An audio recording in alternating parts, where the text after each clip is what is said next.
L'échange que vous allez entendre est un entretien épistémique.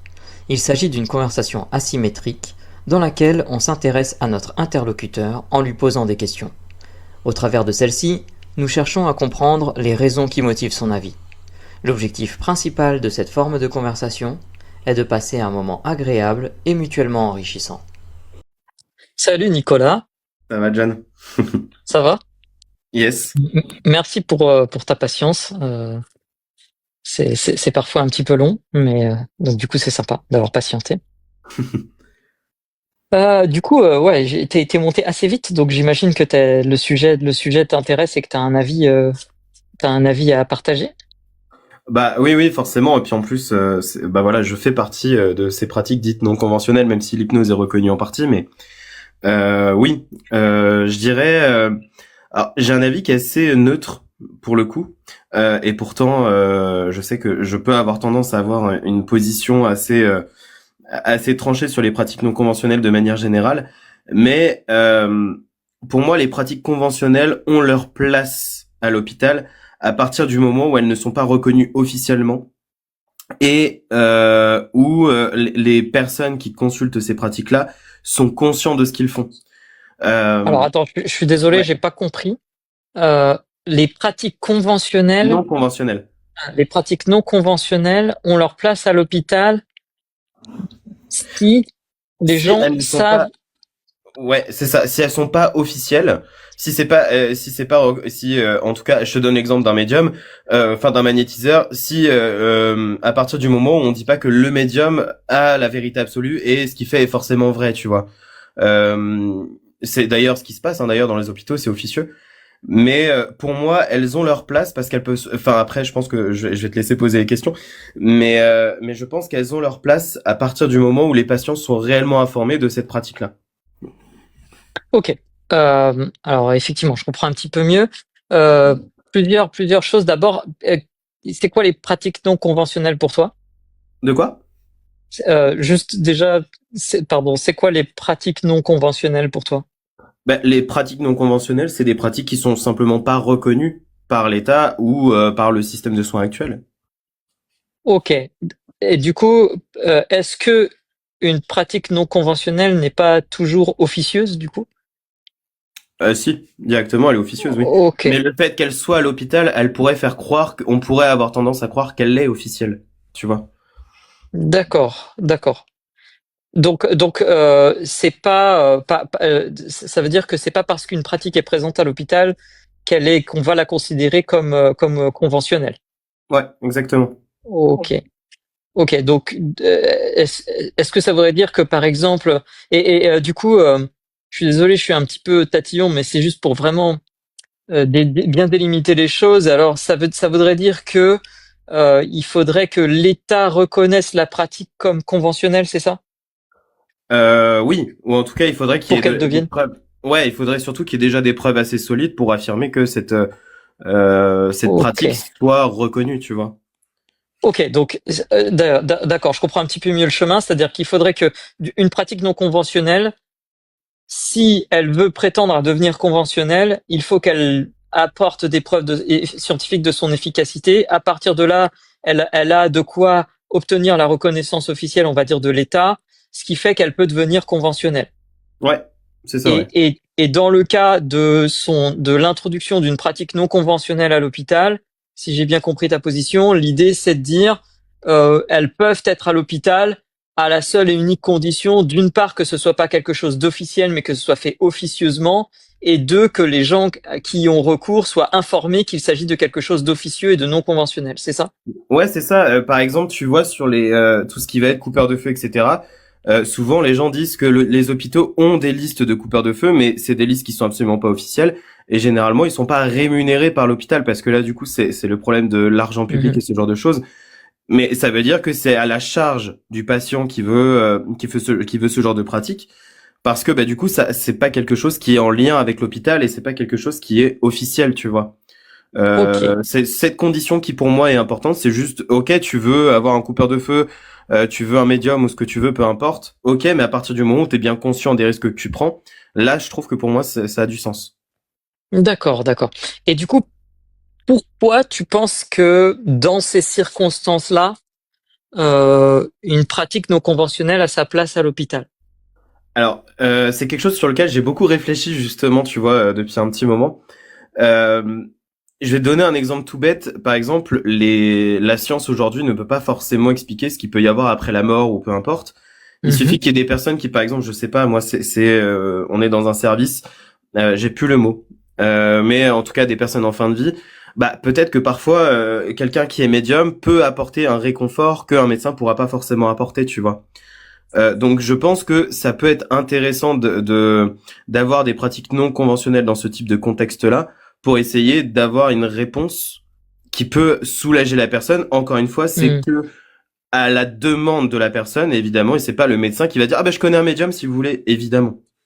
Tu vois, Ok, ça peut apporter ok. peut-être des réponses que la science ne peut pas forcément apporter sur ce domaine-là, ou ça peut apporter un soulagement avec le magnétisme. Si des personnes se sentent rassurées avec ça, bah ça peut sécuriser des personnes qui peut-être ont ces croyances-là, tu vois. Ok, donc en fait, si je comprends bien, ce serait que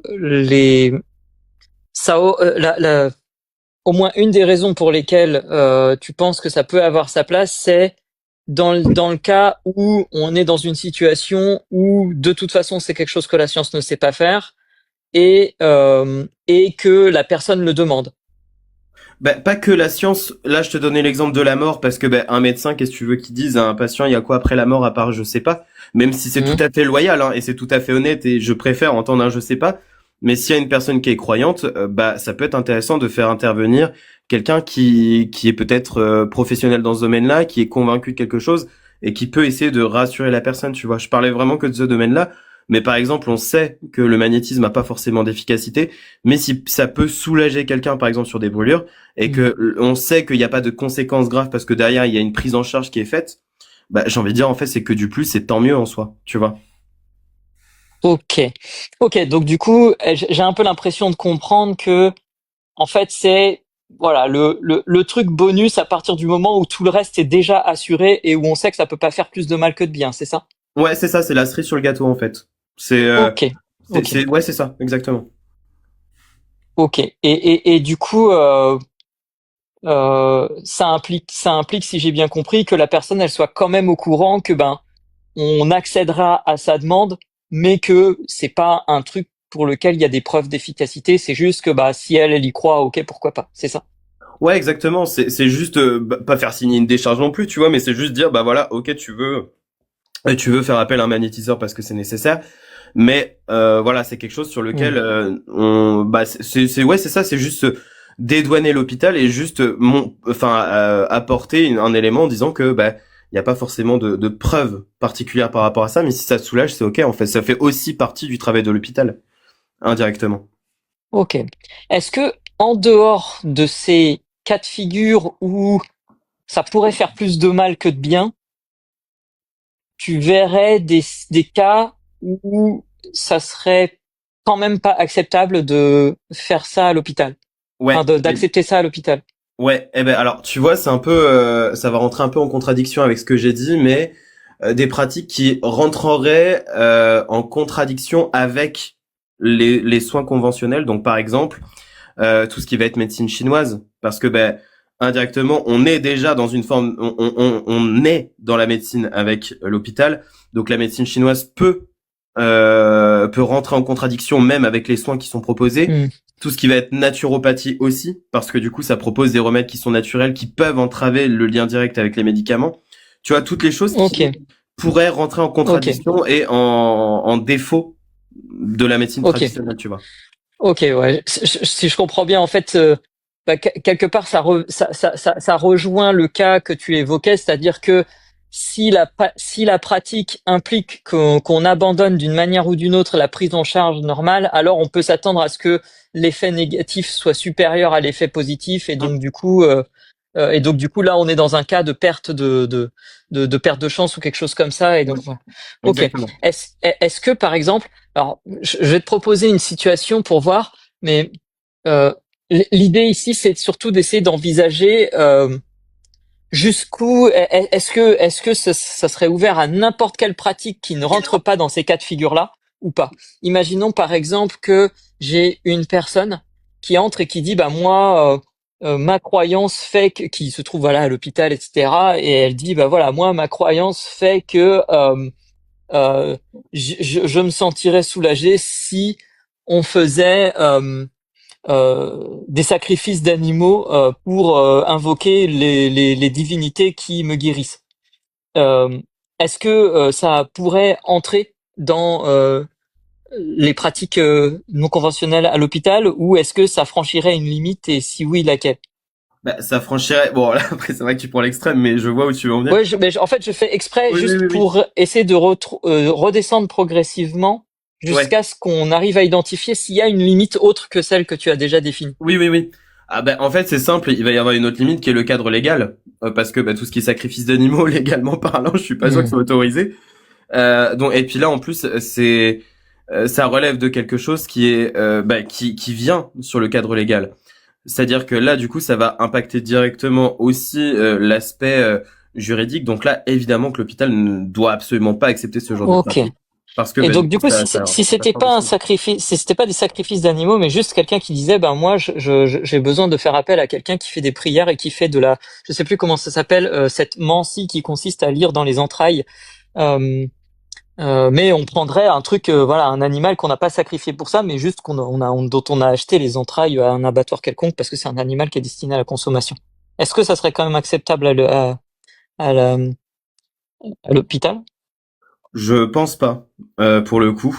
Parce que du coup, Hmm. ça relève aussi de. Bon là, après, je vais tatillonner aussi, mais je pense que ça relève aussi de l'aspect sanitaire, tu vois, ou ce genre de choses. Je pense que Ok. là, vraiment, c'est quelque chose qui n'est plus conventionnel, mais qui peut relever. Après, c'est toujours pareil. C'est comment on Hmm. peut définir ce qui est absurde ou pas.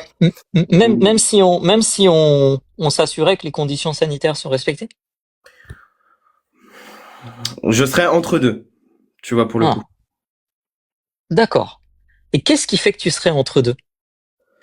Parce que là, du coup, ça relève de ce que je disais, par exemple, d'une croyance. Mais en Mhm. même temps, là, du coup, c'est vrai que ça pose question aussi sur l'aspect éthique, tu vois. Parce que bah, même si À c'est des quel entrailles niveau? d'animaux, bah, par rapport au côté animal, par exemple, tu vois. Si tu m'avais dit, par exemple, si un prêtre vient pour faire, je sais pas, moi, faire une prière ou ce genre de choses, oui. Mais pour moi, il y a deux choses différentes. Je pense que si voilà, je pense avoir la notion, c'est que là, du coup, on implémente aussi une forme de religion. Tu vois que par exemple, dans ces pratiques non conventionnelles, il n'y a pas forcément. Ah, ah. Mais après là, peut-être que c'est un sujet où je serais pas forcément très compétent, tu Int- vois. Intéressant parce que, en fait, ce qui est très intéressant dans ce que tu dis, c'est que tu soulèves cet aspect religieux. Ouais. Est-ce que ça veut dire pour toi, si, peut-être que j'ai pas bien compris, est-ce que ça veut dire pour toi que si cette pratique non conventionnelle elle s'avérait associée en fait à une croyance religieuse, ça retirerait sa légitimité. Justement, c'est là où je me questionne. Parce que Ok. il y a des pratiques qui sont non conventionnelles, par exemple la médiumnité, qui se basent sur une croyance, même si aujourd'hui elle est pas nommée religion, mais à plusieurs aspects on pourrait définir que c'est Hmm. une religion. Donc tu vois, ça peut questionner, tu vois. Donc ouais, je sais pas pour l'instant, j'avoue. Ok. Est-ce que ça veut dire du coup pour toi qu'il y a des... J'ai un peu l'impression que du coup pour toi tu te questionnes, mais c'est très intéressant et franchement merci de le dire très honnêtement en fait, parce que c'est exactement les raisons pour lesquelles on fait ce genre de live, c'est pour réfléchir et arriver à ces moments où on se dit tiens, je suis pas sûr d'avoir la réponse à ça. Donc merci de le dire parce que c'est courageux de le dire. Euh, j'ai un petit peu l'impression d'avoir compris que pour toi il y a ce côté où t'es d'accord si c'est basé sur une croyance, mais t'as pas encore l'air d'avoir parfaitement identifié quel type de croyance pourrait être acceptable et quel type de croyance pourrait ne pas tout à fait l'être. C'est ça? Oui et non, parce qu'en fait, la notion de croyance, oui, mais c'est à partir de quel moment où l'hôpital n'est pas non plus un champ de foire, tu vois. Sans Ouais. dénigrer l'hôpital, sans dénigrer les croyances. Mais tu vois, si par Hmm. exemple, j'ai vu dans les commentaires, et c'est justement la réflexion, c'est pour ça que je l'ai lu, je me faisais la réflexion à un prêtre qui vient faire un exorcisme. Ouais. Indirectement, ça va rentrer en contradiction avec, par exemple, le métier de psychologue qui fait un travail d'accompagnement psychologique Hmm. qui est sûrement peut-être plus intéressant que d'avoir quelqu'un qui te fait un exorcisme, tu vois. ou ce genre de choses. Donc je pense qu'il y a une balance à avoir quand même entre ce qu'on est prêt à accepter à l'hôpital et les choses qui sont complètement absurdes, parce que bah, mine de rien, ça entache indirectement l'hôpital aussi d'avoir quelqu'un qui va lire dans les entrailles ou ce genre de choses, tu vois. C'est aussi l'image de l'hôpital qui joue et de l'aspect public finalement. D'accord. Est-ce que ça voudrait dire que du coup, par exemple, ça nuit moins à l'image de l'hôpital de faire appel à un médium ou de faire appel à un magnétiseur qui ne ferait rien d'explicite, mais qui passerait, par exemple, ses mains au-dessus de la personne par rapport à quelqu'un qui viendrait faire un exorcisme qui prendrait exactement la même forme? Oui. Je dirais, tu vois, par exemple, le médium qui vient. Alors, pour moi, c'est deux choses différentes. Et encore, tu vois, c'est là où j'ai mes croyances. Enfin, j'ai Mhm. mes interprétations et ce que je sais, tu vois. Mais c'est vrai que, par exemple, la médiumnité, ce serait par exemple pour pas forcément voir l'avenir ou ce genre de choses qui là pourrait rentrer en contradiction avec les soins parce que Mhm. ben c'est trop c'est incertain et ça peut créer des difficultés, ça peut créer des souffrances. Mais par contre, une médium qui peut parler de ce que je disais tout à l'heure, tu vois, par exemple de ce qui est après la mort, ce genre de choses, ça peut être intéressant, tu vois, pour amener la personne à être soulagée. Mhm. Euh, mais c'est vrai que tout ce qui est exorcisme, etc., j'aurais peut-être un peu plus de mal parce que moi-même, je suis peut-être pas forcément le plus à l'aise avec ce genre de truc-là, tu vois. Mhm. Donc c'est peut-être pour ça que mon avis il diffère aussi parce que j'ai pas forcément une image très positive, bon même des médiums, etc. Mais Ouais. tu vois, Ok. c'est Très, que très, plus t'as très, de très choses, plus j'ai du intéressant. mal à croire, plus j'ai du mal à l'imaginer dans un hôpital. Ouais. Ok. Bah, très intéressant. Il me reste une question qui sera une question à emporter. Merci vraiment encore pour d'être monté discuter et pour ton honnêteté intellectuelle. Vraiment, je veux le saluer encore parce que c'est courageux de le faire et c'est quelque chose qu'on veut démocratiser au travers de ces lives. Donc, franchement, merci de t'être prêté honnêtement à l'exercice. Euh, Euh, Ma question serait du coup, et c'est une question à emporter, Mm, à partir de quel moment ou comment on détermine que euh, une pratique, dans le fait qu'elle va dans le sens d'une croyance de la personne, quelle que soit cette croyance, n'est pas en contradiction avec ce que pourrait faire un psychologue, par exemple. ok. Et je passe la parole à Russell s'il a une question à emporter ou pas. Non, parce que franchement, très très bel entretien. J'ai rien à rajouter. Top. Tant mieux alors. Ok, alors, question traditionnelle que tu connais sans doute, Nicolas, puisque tu viens souvent nous voir. Comment ça s'est passé cet échange? Bah c'est hyper intéressant, hein. Ça permet de creuser, ça permet de se questionner aussi, tu vois. Donc non, je trouve que l'entretien est très intéressant, puis c'est cool. Ok, bah ouais, merci. Pour moi aussi, c'était hyper intéressant. J'ai beaucoup apprécié parce que euh, déjà, on a vraiment senti ton effort d'honnêteté intellectuelle et d'engagement sincère dans l'exercice, donc c'est toujours agréable. Et aussi parce que ce genre de réflexion est très intéressante, en particulier quand ça vient de quelqu'un qui dit, bah oui, moi je fais aussi partie des gens qui ont ce genre de pratique non conventionnelle et je me pose la question dessus. Je trouve que c'est très très sympa de faire ça. Merci beaucoup. Eh ben écoute, avec plaisir. Et puis tu vois sur la notion de d'hypnose et ce genre de choses, c'est pas pour grappiller, hein, mais c'est juste enfin pour expliquer comment moi je perçois la pratique non conventionnelle en dehors de l'hôpital. Euh, Quand je fais un accompagnement avec quelqu'un, obligatoirement je fais signer quelque chose. Je fais signer un petit document pour dire que la personne, si elle a un psychologue ou quoi que ce soit, elle doit pas l'arrêter ou ce genre de choses, et que si la personne n'a pas de psychologue avant, eh ben, du coup, je vais l'inciter quand même avant à aller voir un psychologue, à aller voir un médecin pour savoir si le médecin ou le psychologue est OK avec ça. Et s'il est OK, je Mm. peux l'accompagner. Tu vois, donc j'essaie toujours de jamais prendre la place qui n'est pas la mienne, en fait. Ouais, t'essayes de faire en sorte que les gens commencent par utiliser le Ouais, parcours de soins exactement. conventionnel et ensuite toi tu te places éventuellement en complément sur validation des gens qui gèrent ce parcours de soins, c'est C'est ça? ça. Sauf pour le côté solitude et isolement, parce que là, je suis aussi travailleur social, donc c'est mon domaine. Mais Ok, sinon, dans les autres domaines, j'incite tout le temps, avant à aller voir des pratiques conventionnelles. super. Bon, bah merci beaucoup. Et puis Attends, du coup, je moi j'ai passe une là. question qui me taraude là, Nico. Quelle est la plus-value d'un hypnotiseur ou hypnothérapeute, je sais pas comment on doit dire, qui n'a pas de formation en psychologie par rapport à un psychologue qui a une formation en hypnothérapie? Est-ce que tu peux reposer la question, pardon? Quelle serait la plus-value d'un hypnotiseur qui n'a pas de formation en psychologie et qui fait de la thérapie par rapport à un psychologue qui a une formation en hypnothérapie ou en hypnose? Je vais, je vais taquiner un peu. Je dirais il peut y avoir des intérêts, par exemple, à ne pas passer par le parcours fac de psycho, ce genre de choses, parce que le problème, c'est qu'aujourd'hui, on nous enseigne beaucoup du Freud en psychologie, et ça peut être un piège aussi. Et d'ailleurs, c'est aujourd'hui pointé du doigt. Par contre, je suis pas forcément pour le fait que des personnes qui soient hypnotiseurs et qui n'ont aucune formation, qui ouvrent. Quand je parle de formation, je parle pas que de formation d'hypnose, parce que ça, bah, vous le savez, hein, les formations d'hypnose et ce genre de formation souvent est rempli aussi de bullshit. Mais je pense que pour moi, ça peut être intéressant de se former à l'hypnose, mais pas uniquement. Moi, par exemple, tu vois, j'ai différentes formations, j'ai fait beaucoup de structures aussi, ce qui fait que, et puis j'ai un diplôme aussi reconnu, hein. Donc je pense que c'est vraiment, ça peut être intéressant de pas avoir que ce cursus psychologique. Je pense que c'est complémentaire, tu vois, c'est ce que je dis souvent.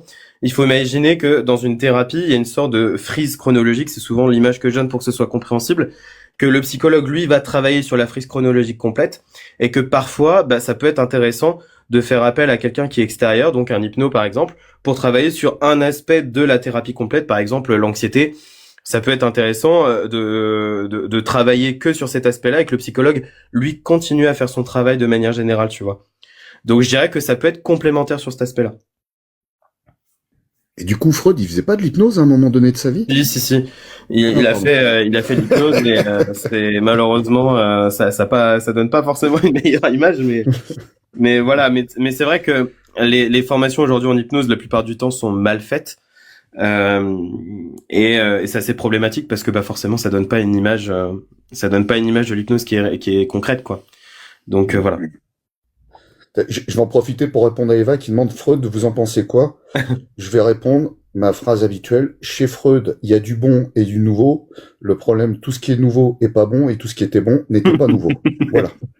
C'est vrai. C'est vrai. Non, pour être honnête, il a quand même apporté un point fondamental qui est la naissance par la suite de la psychologie quand même. Mais sur le reste, c'est vrai que c'est claqué au sol, c'est nul et puis c'est dangereux. Mais malheureusement, en France, on est très moqué, hein, dans certains autres pays, au Québec par exemple, qui ne pratiquent pas du Freud ou ce genre de choses, qui sont choqués. Et même pour ce que je vois, il y en a qui sont sur mes lives de temps en temps.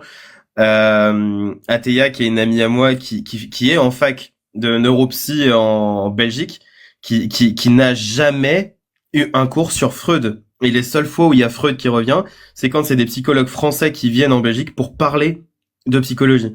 Tout le temps. Et elle dit, c'est hallucinant le nombre de fois où Freud revient quand c'est des psychologues français qui en parlent. Tout le temps. En France, on est les spécialistes de la fraude fiscale, donc. Pas mal. Bon, Nico, je Ouais. te laisse redescendre ou est-ce que tu veux que je t'hypnotise pour que Non, je vais tu le sortes faire. tous? D'accord. Tu peux Merci rester à en vous. bas pour discuter, hein. Il y a Eva là que j'ai invité à monter mais qui préfère rester en bas pour discuter. Je pense qu'elle est pleine de questions. N'hésitez pas à échanger entre vous. Yes. Mais faites-le dans la joie et la bonne humeur et la Eh ben, bientraitance. bonne journée à vous, puis c'était bien sympa ce petit échange. Merci à toi, Nico. Bonne Salut. soirée.